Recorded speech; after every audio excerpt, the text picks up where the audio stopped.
In the right corner, hailing from a lab funded by Vorta International, a patriot that's risked his life countless times for the American people, the leader of the Seven, a symbol of heroism, and de facto ruler of the United States, Homelander!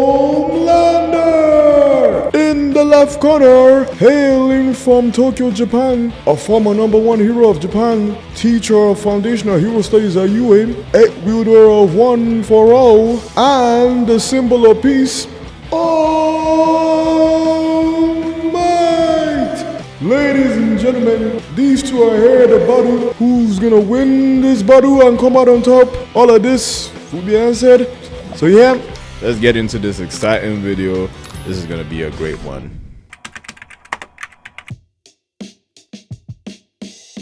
Out of all the Superman clones we have, Homelander is definitely the most unhinged one. Yep, fuck this guy. I really don't like talking about him. But, oh here we are. We gotta do what we have to do. That being said, he's just a significantly weaker Superman. Well, that covers all of Homelander's abilities. Moving on to All Might's.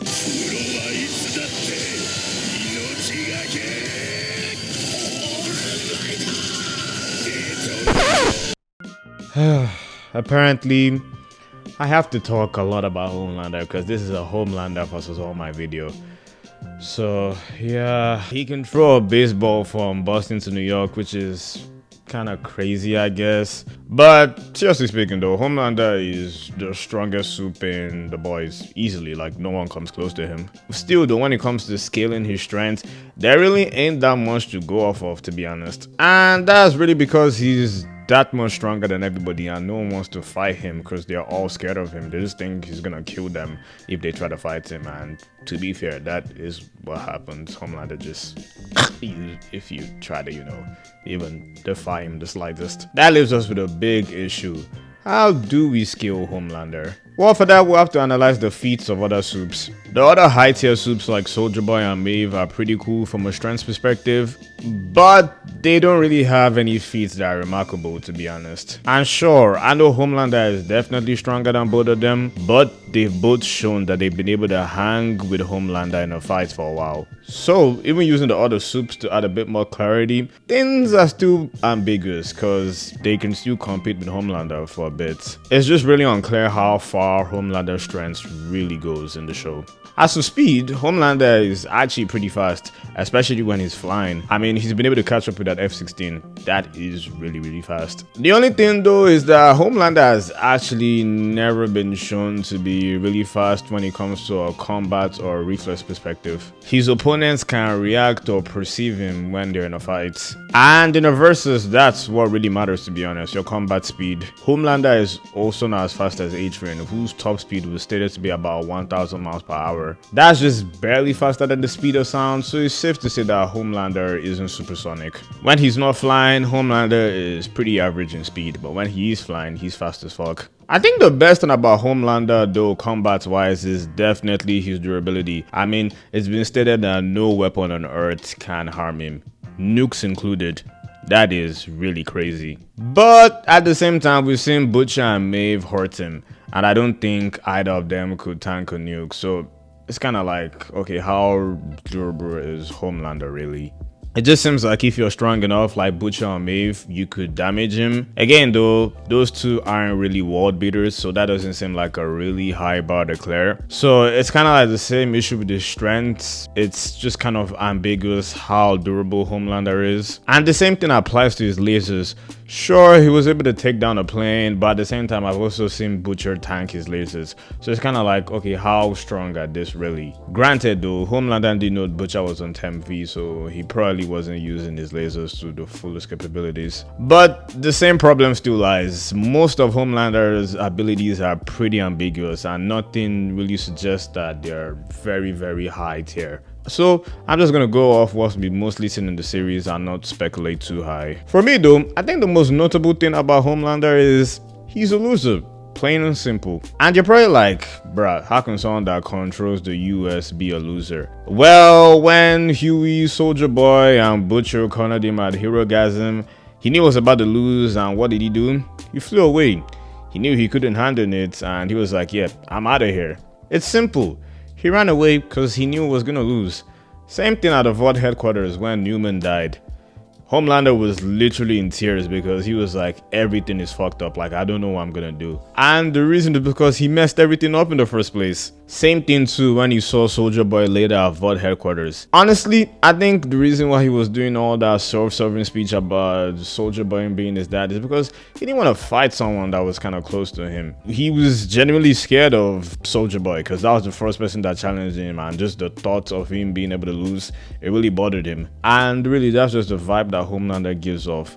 If there's anyone remotely close to him that could challenge him, he folds like a fucking lawn chair. To summarize everything, Homelander has shown nothing that he can handle a challenging situation by himself. As soon as things slightly start to get hard, he loses all composure and allows the situation to overwhelm him. Homelander really ain't shown me anything that he could match someone similar to him, let alone beat them. That being said, I'll scale Homelander in terms of attack power as superhuman. I actually really want to rank him higher, but there's nothing to go off. And the things we have seen, they're just like, it's nothing mind-shattering. As for speed, I'll say he's just enhanced. Sure, he's really fast when he's flying, but it's a fight. Like, you're not going to be flying. You're going to be close quarters with your guy. So, it doesn't really help. If anything, it's his lasers that are really fast. Those are always hard to dodge, and it's been consistently shown in the series. For his durability though, I'll give him high superhuman. If you can tank a nuke, yeah, there's nothing there, like you're pretty fucking durable. Not to mention, soups have enhanced healing factor too, so that kind of plays into factor.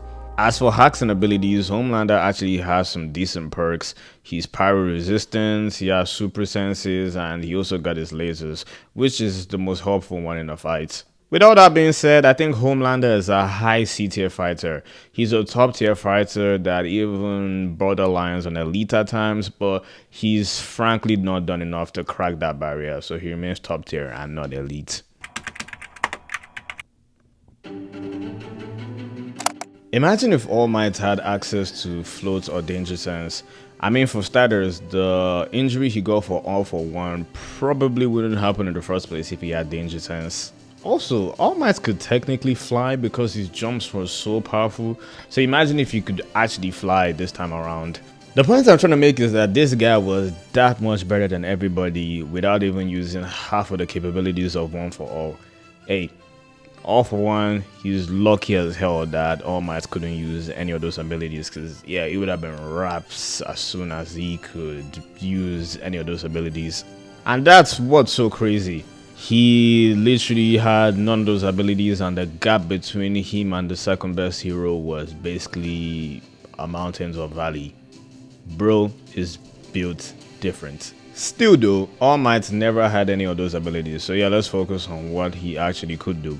And I think the first thing we gotta talk about is this.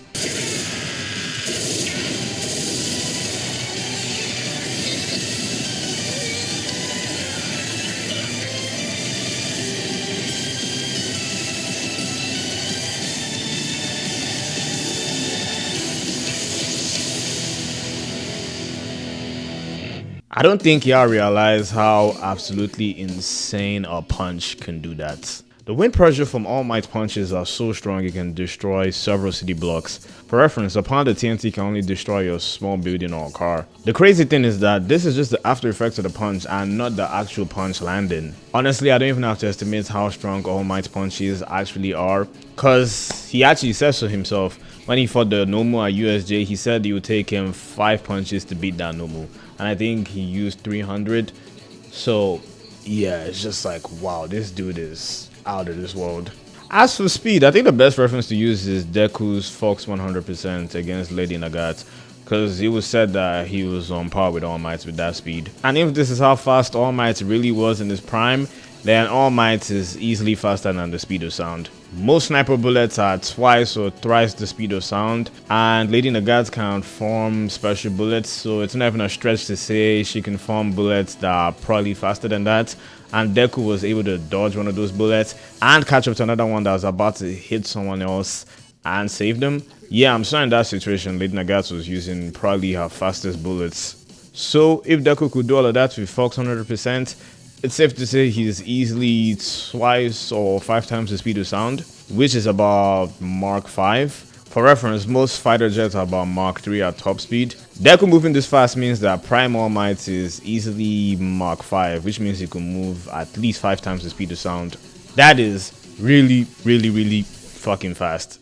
And if you're even convinced, if you want to see something All Might can do and you don't want to go off of Deku, All Might at USJ was moving so fast that people couldn't follow him with their eyes. The only other person that's been stated to be able to do that in the series was Gran Torino, and All Might said that. We actually never saw him do that. So all indicators is that All Might is at least supersonic, and probably even several levels above that. Another thing to note is that All Might is extremely durable. It's tough knowing how durable he was in his prime, because there's nothing really to go off of, and no one in the series really skills to that level naturally. Deku always gets wrecked whenever he uses 100% or 1 for all, so that's not also gonna work. So it's just really hard to pinpoint how durable Prime All Might is, and yeah, we're just gonna go off of how durable he was in the current show. Rivet Stab has been shown to do major damage to people like Bakugo and even Endeavor, and when All For One used Rivet Stab on All Might, the damage seemed pretty negligible. He kind of tossed him aside, but he just came right back up, and it was like, whoa, like that didn't do anything. Like, that usually hurts people.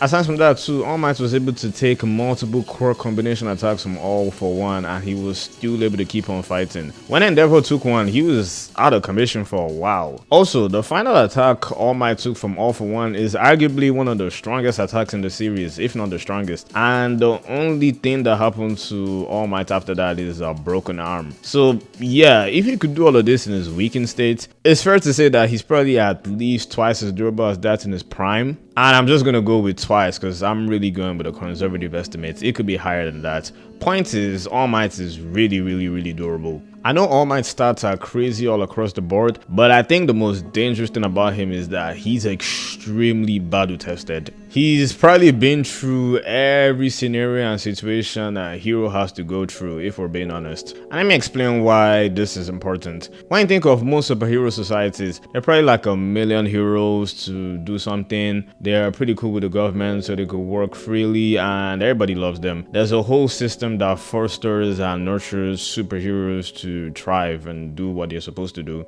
When All Might was starting out, that was not the case. All For One controlled everything, like from top to bottom. His influence was everywhere.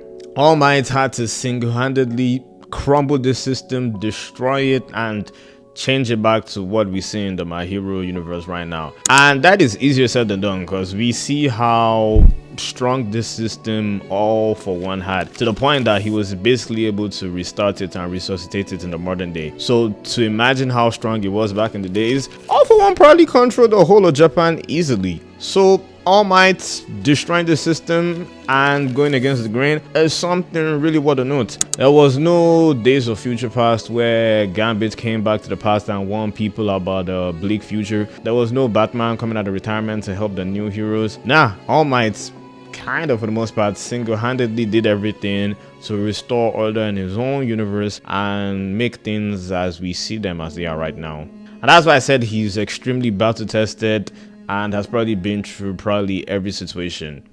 Hey, he's the symbol of peace for a reason.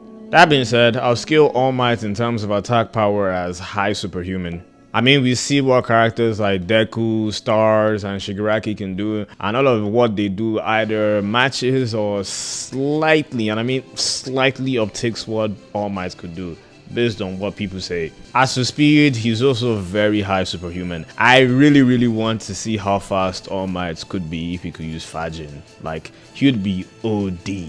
A lot of y'all might not even notice it too, but All Might is bulletproof. The mid-tier normals are bulletproof, and the normal All Might fought at USJ was not high-end like the one Endeavor fought, but it was upper tier, and the upper tier levels are several levels ahead of the mid-tier levels, and that one was bioengineered to match All Might. So it's safe to say that if the mid-tier normals are bulletproof, All Might is easily bulletproof. And that's not even mentioning all of his other durability feats. I'll give All Might high superhuman to in this category. Lastly, for hacks and abilities, just strictly of the fact that he has 1 for all, he gets points here, but because he couldn't use it to his fullest capabilities, it's good. It's not great. I can't give him full points in this category. With that being said, I'll scale All Might as low B tier. He's extremely elite and could go just about band for band with anybody.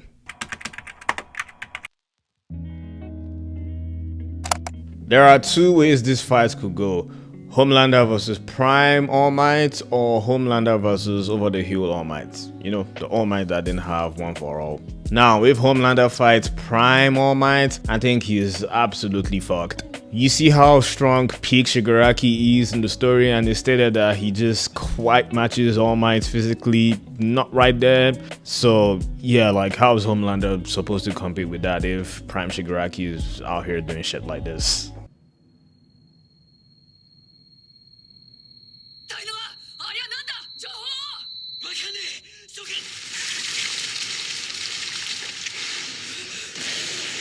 When that doctor said Peak Shigaraki isn't on the level of All Might physically, yeah, that was when I was like, okay, bro, it's different. Like All Might, he really was him. He really was him. And I know we didn't really get to see Prime All Might in the story, but if we're just strictly going off of the way people glaze him in the main storyline, I really don't know how Homelander could compete. Honestly, like, your guess is better than mine. All Might has him outclassed in just about every category. I don't see how Homelander could even do serious damage to All Might, and that's the least of his problems. What he really should be worried about is All Might's blinding speed. Prime All Might can move many times faster than the speed of sound, and that's not his flying speed, that's just his regular combat and reflexes speed. Honestly, he's just better. He's stronger, he's faster, he's better. I am better. Yeah, he said it best. All Might would just blitz Homelander with a flurry of smashes and he wouldn't be able to do anything really. How I see this happening is Homelander either running away or getting knocked unconscious by All Might. Actually, would All Might kill Homelander? It's possible, to be honest. Like, he damn near almost killed All for One, but I'll just say knocked unconscious for now.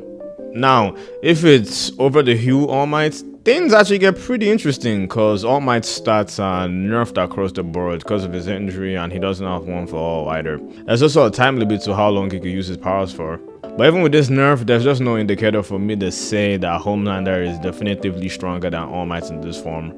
Like I said, Homelander doesn't have a lot of feats, so the most I could concede is that him and All Might at this form are at best the same level of strength. But still, advantage All Might. And you wanna know the reason why? Cause All Might is fucking 7'3" and weighs more than 550 pounds. Homelander is 5'11" and weighs 165 pounds. Yeah, there's a reason why there's divisions in the UFC. You don't want a little guy getting beat up on by a big guy. Pause. But yeah, pause. There's just no way we can ignore those physical measurements. Like, Khabib is 5'10", and I think he's what, like 170 pounds. Am I gonna expect Khabib to beat John Jones? No, because John Jones is like what, 6'6" and 230. Even though Khabib is probably a better fighter than John Jones, he's not gonna beat John Jones. Like, the physical measurements is just like too much of a factor there. It's the same thing with Homelander and All Might. Honestly, if I'm Homelander, I want to keep this fight mid to far tier. You don't want to be anywhere close to All Might. He'll just put Homelander in a suplex and kind of just, I don't know, break his back. He did that to the normal. Homelander's best case scenario here are his lasers, and I'm not even sure that'll do a whole lot of damage. Like I said, Butcher tanked this. I'm not even sure that's gonna do a whole lot of damage. We've seen Over the Hill All Might take attacks way stronger than that. I keep on fighting. The biggest issue for Homelander still though is All Might's speed. Even as he was washed, All Might could still move fast enough that people couldn't react. Like, he moved and people didn't know he moved. So yeah, that's still gonna be a problem for Homelander. I'd say the best way for Homelander to win this fight is to wear All Might down, because there's a time limit with his abilities. But I think the powers he has aren't just really suited for that, to be honest. If he really wants to wear All Might down, he'd be forced to fight him close quarters. And I think All Might will just outclass him there, because All Might is a way better fighter than Homelander. And that's because Homelander actually never fights. All he does is lasers people. He's never been challenged in the boys. So yeah, I'm not gonna say he's a better fighter than All Might, someone that's constantly being challenged and always goes above his limits. And let's even say by some fluky scenario, he's able to get All Might at like death's door. All Might could just pull out United States to smash, and I think it's GG's. Like, that would knock Homelander unconscious. Ultimately, the main reason why Homelander lost is because he's a big fish in a little pond. Sure, his abilities are impressive in his universe, but if we look outside of his universe, they're kind of they're not bad, but they're just okay. Just nothing spectacular about them. If Homelander was more battle tested in his universe, he probably would be a better fighter, but he hardly is. He just kind of cruises through everything. And like I said earlier in the video, I don't see Homelander being able to match, let alone beat someone similar to him in capabilities. So yeah, that's his biggest downfall. And that's why Homelander will lose regardless. Even if he is stronger than All Might, Homelander is a loser. Someone like All Might has shown multiple times that he's willing to go plus his limits and plus ultra. And that's why he won this fight. If you're interested in more videos like this, watch this video about the battle of the strongest wizards.